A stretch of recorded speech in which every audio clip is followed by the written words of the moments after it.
Hello everyone. स्वागत है आप सभी का आपके अपने चैनल जीएस बाय शुभा में। कैसे हैं आप सब लोग? मैं आशा करती हूँ आप सब लोग बहुत ही अच्छे होंगे, एकदम स्वस्थ और तंदुरुस्त होंगे। चलिए आज की अपनी पॉलिटी की क्लास शुरू करते हैं। तो क्या पढ़ने वाले हैं हम पॉलिटी में? संविधान का निर्माण, मेकिंग ऑफ द कॉन्स्टिट्यूशन। इसकी हमारे आज की दूसरी क्लास है। कल हम अपनी एक क्लास कर चुके हैं जिसमें कि हमने क्या पढ़ा था? हमने पढ़ा था संविधान सभा की मांग किस प्रकार हुई थी, किस प्रकार हमारे भारत के जो नेता थे उन्होंने संविधान सभा की मांग की थी। ठीक है, चलिए हम अब आज की क्लास शुरू करते हैं। आज हम क्या पढ़ने जा रहे हैं? आज हम पढ़ेंगे संविधान सभा का गठन। तो कल तो हमने जान लिया था कि संविधान सभा की मांग किस प्रकार हुई थी, किस तरह से हुई थी। आज हम क्या जानेंगे कि संविधान सभा जो थी उसका गठन किस किस रूप में हुआ, किस तरीके से संविधान सभा गठित की गई थी। हम आज इसके बारे में जानते हैं। ठीक है, चलिए अपनी क्लास स्टार्ट करते हैं। कैबिनेट मिशन योजना द्वारा सुझाए गए प्रस्ताव के तहत नवंबर 1946 में संविधान सभा का गठन हुआ। योजना की विशेषताएं थी। जो कैबिनेट मिशन आया था भारत में, जब क्रिप्स मिशन को मुस्लिम लीग ने मानने से इनकार कर दिया था, एक्सेप्ट करने से इनकार कर दिया था, और भारत और पाकिस्तान दो अलग अलग देशों की मांग की थी और उनकी खुद की संविधान सभाएं उन गठन करने का उनको अधिकार हो, इस चीज़ की जब मांग की थी तो तब क्या आया था? तब कैबिनेट मिशन योजना आए, कैबिनेट मिशन आया भारत में। तो उन्होंने एक योजना प्रस्तुत की थी कैबिनेट मिशन ने। तो काफ़ी हद तक उस योजना ने मुस्लिम लीग को सेटिस्फाई कर दिया था। ठीक है, अब इस योजना में था क्या क्या, इस योजना की विशेषता क्या क्या थी, अब हम उसके बारे में जानते हैं। चलिए, इसकी पहली विशेषता थी संविधान सभा के कुल सदस्य संख्या 389 होनी चाहिए, 389 होनी चाहिए। तो इसमें क्या था? इसकी जो पहली विशेषता थी इसमें ये बात थी कि जो संविधान सभा है उसके कुल सदस्य कितने होंगे? 389 होंगे, 389 होंगे। ठीक है, आगे था इसमें से 296 सीटें ब्रिटिश भारत। अब इसमें 296 सीट्स किसको दी जाएंगी? जो ब्रिटिश भारत था, जो 11 प्रांत जो थे ब्रिटिशर्स के अंडर जो थे, वो 296 सीटें उनके लिए आवंटित की जाएंगी। 93 सीटें देसी रियासतों को आवंटित की जानी थी। जो 93 सीट्स थी वो किसके लिए थी? जो देसी रियासतें थी, जो राजा महाराजा थे उनके लिए थी। वो खुद 93 सीटों पर खड़े हो सकते थे। ठीक है, वो उनको दे दी गई थी। आगे है, ब्रिटिश भारत को आवंटित की गई 296 सीटों में 292 सदस्यों का चयन 11 गवर्नरों के प्रांतों और 4 का चयन प्रमुख आयुक्त के प्रांतों से किया जाना था। अब क्या था कि ये जो 296 सीटों पर जो ब्रिटिश भारत के लिए आवंटित की गई थी, इनमें क्या था कि 292 सीटें, 296 सीट्स पर तो क्या था? सदस्यों का चयन होना था, इलेक्शन होना था। जो 11 गवर्नरों के जो प्रांत थे उनमें से 292 सीट्स पर तो क्या होना था? इलेक्शन होना था। बाकी जो 4 थी ना वो रिजर्व थी, उन पे क्या होना था? नॉमिनेशन होना था, नॉमिनेट करने थे 4 लोग। ठीक है, जो मुख्य आयुक्त के जो प्रांत थे उनमें से 4 लोगों का नॉमिनेशन किया जाना था। ये इसकी क्या थी? पहली विशेषता थी। अब इसकी दूसरी विशेषता के बारे में जानते हैं। हर प्रांत व देसी रियासतों, जो प्रांत है, स्टेट है वो, और जो देसी रियासतें हैं अथवा छोटी राज्यों के मामलों में राज्यों के समूह, मतलब जो छोटे छोटे राज्य थे उनके मामलों में जो उनके समूह है उनके लिए बात की जा रही है, को उनकी जनसंख्या के अनुपात में सीटें आवंटित की जानी थी। जो सीटें मिलनी थी ना वो उनकी जनसंख्या के अकॉर्डिंग, जितनी उनकी पॉपुलेशन है उसके अकॉर्डिंग उनको सीट दी जानी थी कि इनकी जनसंख्या इतनी है तो इनको इतनी सीट्स मिलेंगी, इनकी जनसंख्या इतनी है तो इनको इतनी सीट्स आवंटित की गई हैं। मोटे तौर पर कहा जाए तो प्रत्येक 10 लाख लोगों पर एक सीट आवंटित की जानी थी। अगर मोटे मोटे तौर पर कहें तो 10 लाख लोगों पर 10 लैक्स जो पीपल हैं उन पर एक आदमी क्या होगा, इलेक्शन के लिए खड़ा होगा, एक सीट रिजर्व होगी कि 10 लाख लोगों पर एक सीट। ठीक है, इसकी ये विशेषता थी। मतलब इलेक्शन हो रहा था ना हमारे संविधान सभा के गठन के लिए कि 10 लाख लोग एक इंसान को चुनेंगे, ये था मोटे मोटे तौर पर अगर कहा जाए तो। अब इसकी तीसरी विशेषता के बारे में जानते हैं। तीसरी विशेषता क्या थी?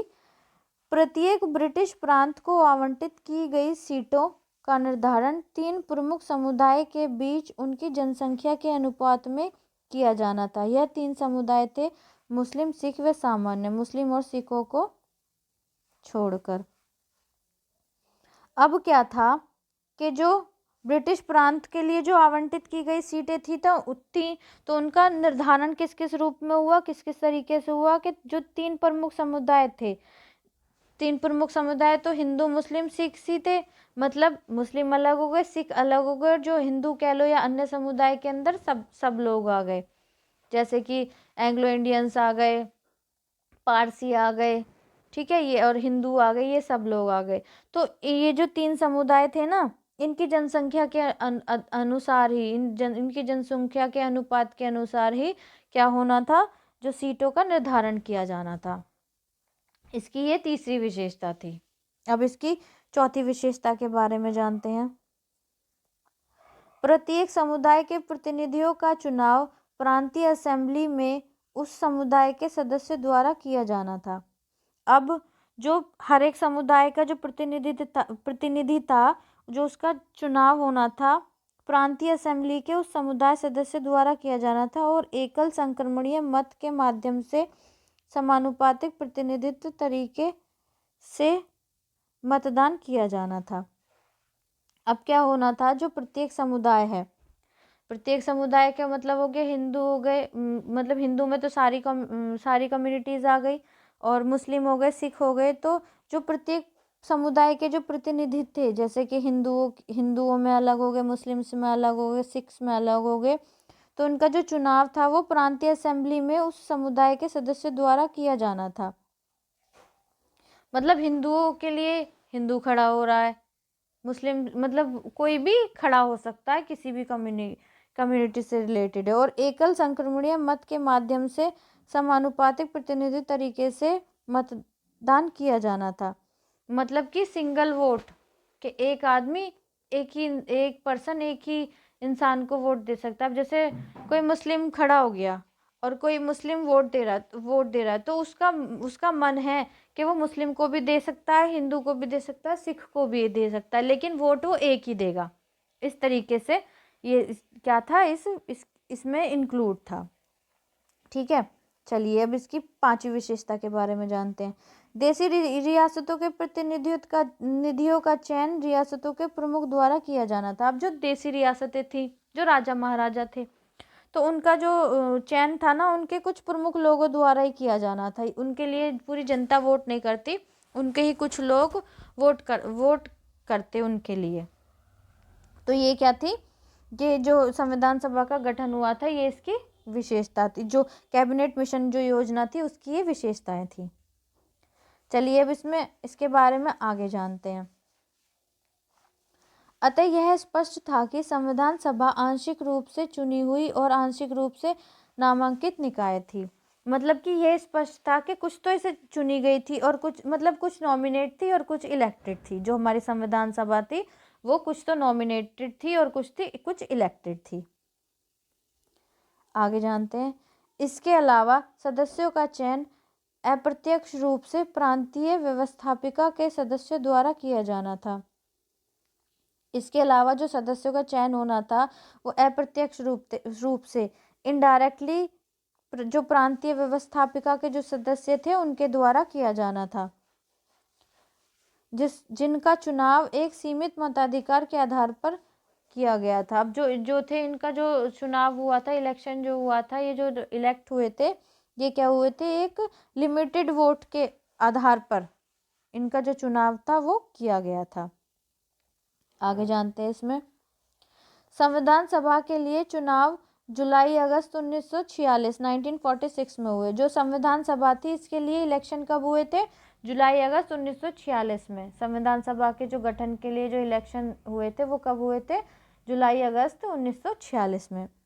ब्रिटिश भारत के लिए आवंटित 296 सीटों हेतु, मतलब कि जो ब्रिटिश भारत के लिए जो 296 सीटें थी ना, उनके लिए जो इलेक्शन हुए थे वो कब हुए थे, जुलाई अगस्त 1946 में। जो 93 सीटें देसी रियासतों के लिए थी उनके लिए नहीं था, क्योंकि वो तो नॉमिनेट सीधे सीधे वो उनके कुछ प्रमुख लोग ही उनको चुनते। जो ब्रिटिश भारत की जो आवंटित सीटें थी ना, 296 296 सीट्स, उनके लिए जो इलेक्शन हुआ था संविधान सभा के लिए, वो कब हुआ था, जुलाई अगस्त 1946 में हुआ था। ठीक है। इस चुनाव में भारतीय राष्ट्रीय कांग्रेस को 208, अब ये जो 296 सीट्स है ना, 4 तो इसमें से क्या थी, नॉमिनेट होनी थी, तो 292 बोल सकते हैं हम। तो इसमें जो 292 सीटें थी उसमें से 208 सीट किसको मिली थी, भारतीय राष्ट्रीय कांग्रेस को मिली थी। मतलब जो भारतीय राष्ट्रीय कांग्रेस के जो प्रतिनिधित्व थे उनको कितनी जो खड़े हुए थे उन पर जिनको लोगों ने जिताया था, तो 208 वोट किसके फेवर में थी, भारतीय राष्ट्रीय कांग्रेस के फेवर में थी। मुस्लिम लीग को कितनी सीटें मिली, कुल 73 सीटें, 73 सीट्स किसको मिली, मुस्लिम लीग को मिली। तथा छोटे समूह में स्वतंत्र सदस्यों को 15 सीटें मिली। मतलब जो खुद ही स्वतंत्र रूप से जो इलेक्शन लड़े थे उनको कितने सीट्स मिली थी, 15 सीटें मिली थी। ठीक है, चलिए।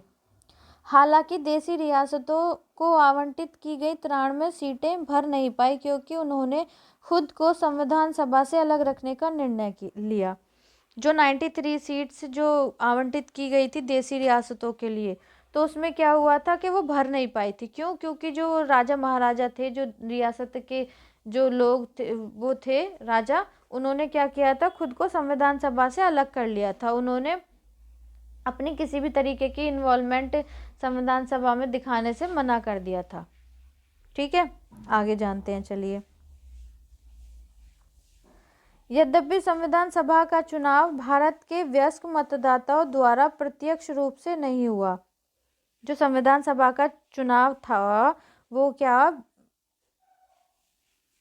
वयस्क मतदाताओं द्वारा प्रत्यक्ष रूप से नहीं हुआ था, तथापि इसमें प्रत्येक समुदाय, हिंदू, मुस्लिम, सिख, पारसी, आंग्ल भारतीय, भारतीय ईसाई, अनुसूचित जाति, अनुसूचित जनजाति के प्रतिनिधित्व को जगह मिली। मतलब ये जो इलेक्शन हुआ था ये नहीं था कि बस एक ही कम्युनिटी के लोग हैं, कि हिंदू ही हैं या फिर मुस्लिम्स हैं या सिख्स हैं, इन्होंने ही वोट दिए थे, इन्होंने ही अपने प्रतिनिधित्व को चुना था। इसमें सभी समुदाय के लोग थे, हिंदू हो गए, मुस्लिम्स हो गए, सिख्स, पारसी, एंग्लो इंडियंस जिनको हम आंग्ल भारतीय बोलते हैं, भारतीय ईसाई, जो इंडियन क्रिश्चियन थे वो, अनुसूचित जाति एससी, अनुसूचित जनजाति एसटी के प्रतिनिधित्व को जगह मिली। मतलब सभी लोग थे इसमें जो ये चुनाव कराया गया था। इसमें महिलाएं भी शामिल थी। मतलब सभी लोगों ने, महिला हो या किसी भी समुदाय के लोग हो, किसी भी कम्युनिटी के लोग हो, सबने क्या किया था, इसमें अपना सहयोग दिया था, अपनी सबने वोट डाली थी। महात्मा गांधी को के अपवाद को छोड़ दें तो सभा में उस समय भारत के सभी बड़े हस्तियां शामिल थी। मतलब जितनी भी बड़ी बड़ी हस्तियां थी, जैसे पंडित जवाहरलाल नेहरू हो गए, वल्लभ भाई पटेल हो गए, डॉक्टर राजेंद्र प्रसाद हो गए, जितनी भी बड़ी बड़ी हस्तियां थी सब ने इसमें पार्टिसिपेट किया, लेकिन महात्मा गांधी ने इसमें पार्टिसिपेट करने से मना कर दिया। महात्मा गांधी का इसमें कोई किसी भी तरीके का इन्वॉल्वमेंट नहीं था। तो ये हो गया आपका कि आपकी संविधान सभा का गठन, जो हमारी संविधान सभा थी, जो हमारा देश आज़ाद हुआ था उस टाइम पे, उसका गठन किस रूप में हुआ था, किस किस प्रकार से हुआ था। तो आज के लिए इतना ही रखते हैं। मैं आशा करती हूँ कि आपको क्लास अच्छी लगी है। अगर आपको क्लास अच्छी लगी है तो कमेंट में करके ज़रूर बताइएगा। ज़्यादा से ज़्यादा क्लास को शेयर करें, लाइक करें और चैनल को सब्सक्राइब करें। अब हम कल क्या करने वाले हैं? कल हम पढ़ेंगे संविधान सभा की कार्य प्रणाली, मतलब कि संविधान सभा में काम जो हुआ था वो किस किस प्रकार से हुआ था। ठीक है, तो आज के लिए इतना ही रखते हैं। चलिए, थैंक यू सो मच।